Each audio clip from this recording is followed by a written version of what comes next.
Okay, so imagine you're sitting at a table in a coffee shop and you hear someone say, Marineford is peak One Piece. How do you feel? Do you agree? Probably, right? My goal in this video is to prove you wrong.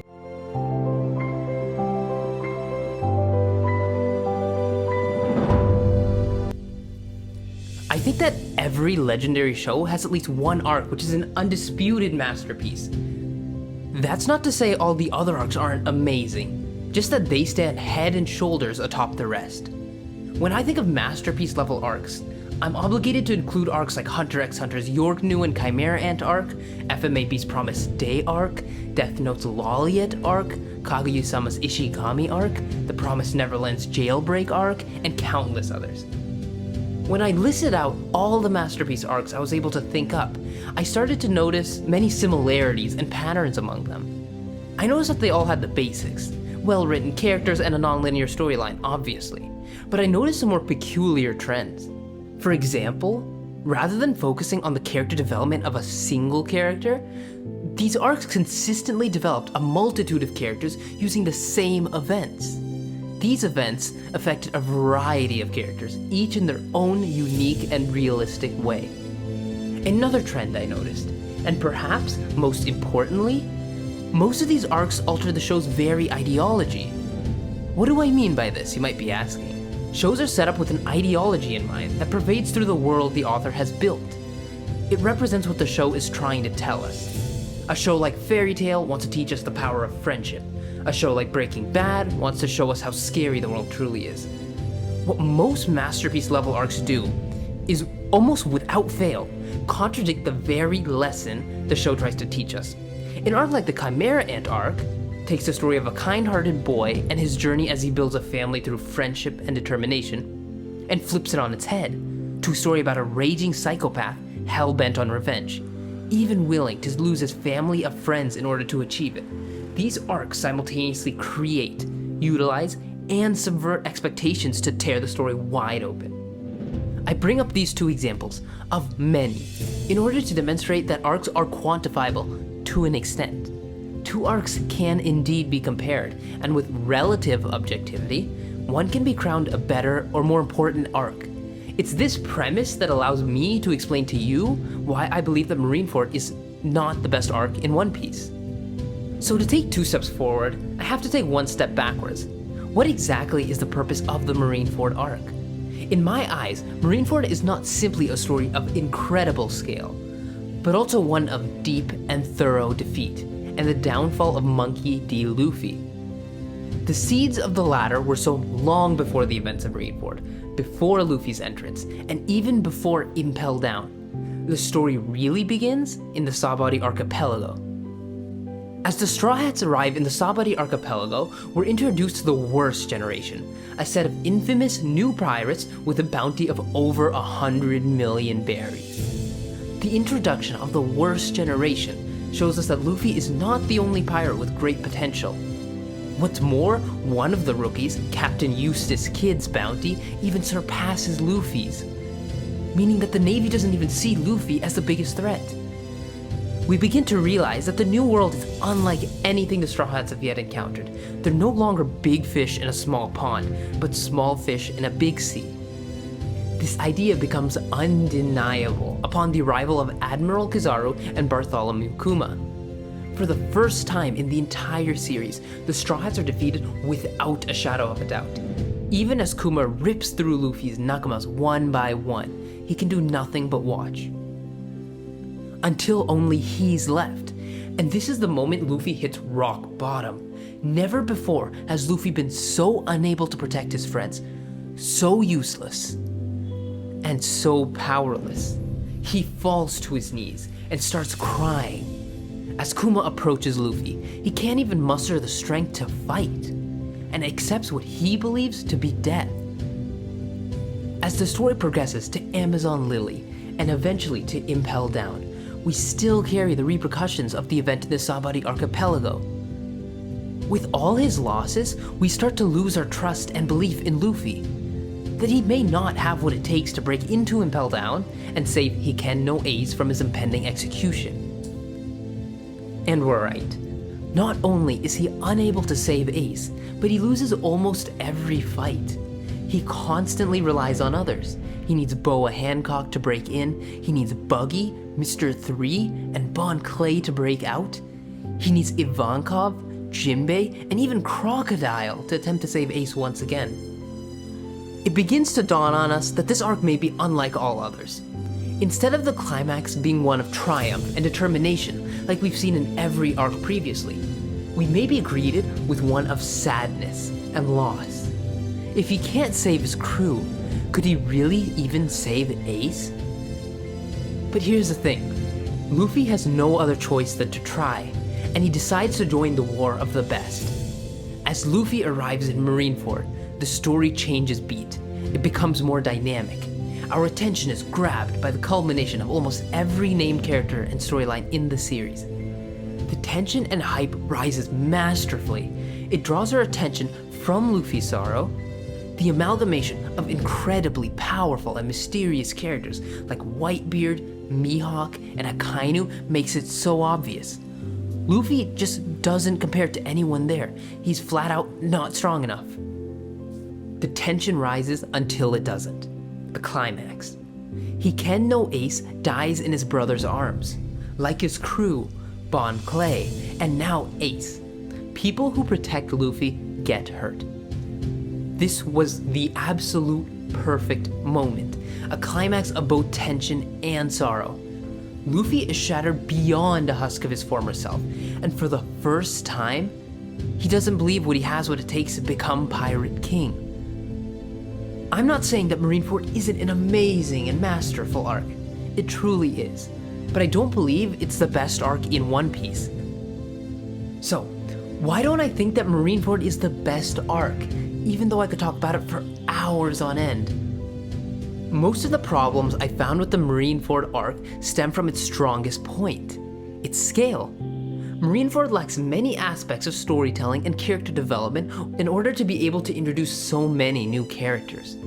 Character introductions are not equivalent to developing a character, showing their upbringing, and having them defend their ideologies. By the end, do we really know anything worthwhile about Marco, Juzo, the Admirals, or even people like Jinbei and Bon Clay? What's more, Luffy, the main character, was caught up. Due to the amalgamation of incredibly powerful characters, Luffy is forced to take a back seat. He can't keep up. The de-escalation of a protagonist often serves as a masterful arc in and of itself. But it's designed to help the character grow further. The loss itself is meant to push the characters to grow further. Development and loss are not mutually exclusive. In fact, I would argue one cannot happen without the other. It's this fear of loss that makes someone want to grow stronger. It's the engine inside of the race car. So how did the consecutive losses push Luffy? The danger in front of both Ace and himself doesn't provide any change. He continually rushes in headfirst, without fearing he may lose once again. The only moment that I feel could even be considered is when he punches Garp. But even this was minor in the grand scheme of Marineford. We know that it's not that Oda can't do this. He's done it perfectly. When Zoro fought Mihawk, even through the pain of imminent defeat, Zoro musters the courage to let Mihawk cut him face on. The fear of losing his honor far surpasses the thought of him losing to Mihawk, and it drove him to accept what he thought to be death. Speaking of Zoro, the rest of the Straw Hats were nowhere to be seen. They had no opportunity to show their value. In most every other show, this would be fine, if not expected. In the Chimera Ant arc, we rarely see Kurapika or Leorio, right? But One Piece is a wholly different story, with a different ideology. One Piece is a story about the bonds and friendship Luffy makes along his journey. My issue with Oda's handling of the Straw Hats aside, Luffy's growth is his crew's growth, and his crew's growth is his growth. So where were they? The arc misses the most important aspect of One Piece. It's not the scale or the incredible world building, but the Mugiwara no Ichimi. A truly perfect arc can't be done without them. Even in the aftermath of the war, as the crew reads the article about Ace's death, they are unaffected, at least not deeply enough to be the engine behind the race car. while I consider Marineford to be a masterful arc, what follows is far, very far from masterful, and my biggest gripe with the arc. As Luffy is certifiably shattered and picks up the broken pieces during time skip, Oda refuses to let Luffy grow.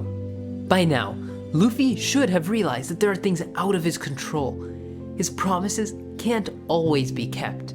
Nonetheless, immediately post-time skip, Luffy slingshots back to his illogical confidence with a lack of comprehension. To Luffy, his weakness is what killed Ace. If he can't save Ace, how is he confident enough to fully believe he can become Pirate King? Marineford truly lives in the shadow of Annie's lobby.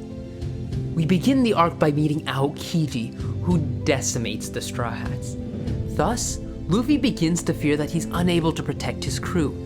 This fear is what drives him to become stronger, to develop second and third gear later on. His determination to protect his nakamas is brought forth into reality. The development of second and third gear are not just a result of his training, but of his love for and will to protect his crew. After narrowly escaping Aokiji, we begin to learn about the upbringing of Nico Robin. Nico Robin, as we had already begun to suspect, grew up in a horrible and messed up manner. It's not unbelievable that she would still harbor distrust for even the Straw Hats. One Piece has a hugely prevalent issue where Oda forgets about a character's past and traumas as they join the Straw Hats. And it's just not possible for someone who is abused so much at such a young age to have a normal mindset. Nico Robin is my favorite female in the entire series so far, because she resembles a real person more so than anyone so far in the story. Real life talk for a second. When people are isolated from emotion too long, through either abuse or loneliness, they tend to become obsessive, especially with their emotions. You can see the prevalence in cases where women continuously return to domestic abusers, or in Stockholm Syndrome. If you're a guy, think about the last time you received a genuine compliment. We never really get compliments, right? So it definitely meant a lot to you. Similarly, Nico Robin was not shown a strand of kindness following the massacre of Ohara. So it's by far the most realistic moment in the entire series, as Nico Robin grows attached, dangerously attached even, to even the relatively unimportant action of Luffy saving her. The reason why I bring up events that occurred all the way back in Alabasta is because it sows the seeds for the events of Water 7, where for the first time we're left thinking an established Straw Hat is betraying them. The aspect I didn't even realize when I watched Annie's Lobby for the first time, and quite frankly, the aspect that makes the arc so much better, was the use of both logic and shonen tropes to misdirect the audience. Because Nico Robin had to lie, cheat, and steal since the age of 8 years old in order to survive, and has no one besides the Straw Hats, it's easy for us viewers to assume that CP9 was threatening her life, and that's why she was complying. The psychology behind Nico Robin's decision is truly far deeper than it seems. As I brought up earlier, Nico Robin has encountered kindness and friendship once since the annihilation of Ohara. To her, the friendship she shares with the Straw Hats is literally once in a lifetime. This is precisely why she gave herself up. It wasn't purely to protect her newfound friends, but also out of selfishness. To her, she is presented with two options: die in place of the Straw Hats, or let the Straw Hats die. Being that the Straw Hats are her only sense of happiness, and consequently her only reason to live, these represent the same endgame. She would literally have no will to live if the Straw Hats were to die. Most likely she would kill herself. This is what makes the scene where she screams, "If it's really okay for me to utter my wish for once, I want to live. Take me to the sea with you," so powerful. I initially believed the scene represented Nico Robin being selfish for the first time, wanting to live. I later realized that it actually means the opposite. It represents Nico Robin laying aside her selfishness, putting her needs before the will of the Straw Hats, for the first time, and putting her crew's happiness, her survival, first. The moment where Nico Robin decides she wants to live far surpasses even the most emotional scenes of Marineford. This sort of growth, quite frankly, is not something we see in Marineford.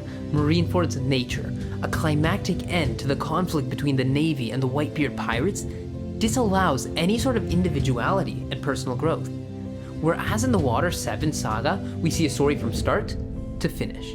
The Marineford arc itself is the climax of a larger overarching story, a story long past and a story we haven't seen. Thus, Water 7 provides a broader variety of emotions. We're happy to see Robin rejoin the crew, yet at the same time, we're sad to see Mary go. We wonder what'll happen to Usopp since he left the crew. And why wasn't he at Enies Lobby? What is Sogeking's true identity? And how did he meet Usopp? Furthermore, we're able to see the growth of not only the stars of the arc, but the rest of the Straw Hats too. Every character's drive to save Nico Robin was manifested, and pushes them further than ever before. Zoro's crazy moves, Sanji's Diable Jambe, Luffy's use of second and third gear, and Chopper's transformation are the first times that we see that the Straw Hats are cut above the competition, and it's out of their love for their nakama. The final reason why I believe that Water 7 and Enies Lobby are so amazing is due to the permanent and tangible revelation of not only Luffy's character, but the character of the entire One Piece world. Until this point, for every enemy that Luffy has faced, Luffy truly believed he could defeat them. Captain Kuro, Arlong, and Crocodile, for example, were all people he rightly believed he could defeat. The one entity that all viewers, including myself, and even Luffy, knew he couldn't defeat is the Navy, and by extension, the world government. The idea of Luffy taking on the full might of the world government was unthinkable thus far. It was just a few episodes ago where Aokiji single-handedly gave the Straw Hats a beatdown. This idea is what makes the scene where Luffy tells Sogeking to burn down the flag so powerful. It's not just the representation of Luffy willing to fight anyone and anything for a chance to protect his crew, but the concept that Luffy is willing to trade his own life without any chance of making it out alive. With other shonen protagonists, we rarely encounter a moment where the protagonist fully and undeniably resigns themselves to death. There are, of course, cases where the protagonist is willing to fight to the death, but it's almost always the case where they're actually fighting for the chance to survive. Luffy himself is giving up any slight chance of survival by accepting the world government as his opponent. This moment changes Luffy from a bog basic protagonist to someone whose love for his crew carries far deeper intricacies than we have seen so far. Even Marineford doesn't display this side of Luffy. After all he's gained through his experiences, even after being constantly defeated, Luffy still believed he had what it takes to beat the entire Navy and save Ace. He couldn't, but that's not the point. Luffy believed he could, so he wasn't resigning himself to death. Yet, Luffy telling Sogeking to burn the flag and declare war on the world government served another purpose. It changes the entire ideology of the world itself.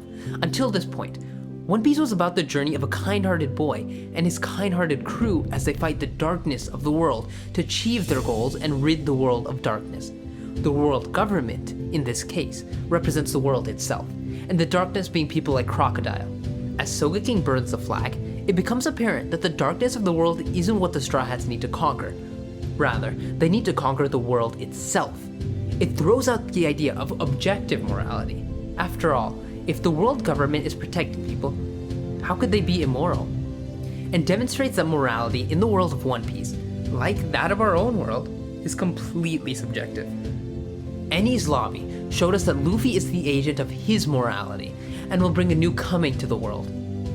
And this is why Enies Lobby is the greatest arc in One Piece. Wow, that was a lot. Since you watched to the end, thank you so much. This video was probably my most challenging yet. If you watched to the end, and I assume you most definitely enjoyed it, why don't you drop a like and subscribe for more content exactly, or I should say even better than this. Thank you once again, and see you next time.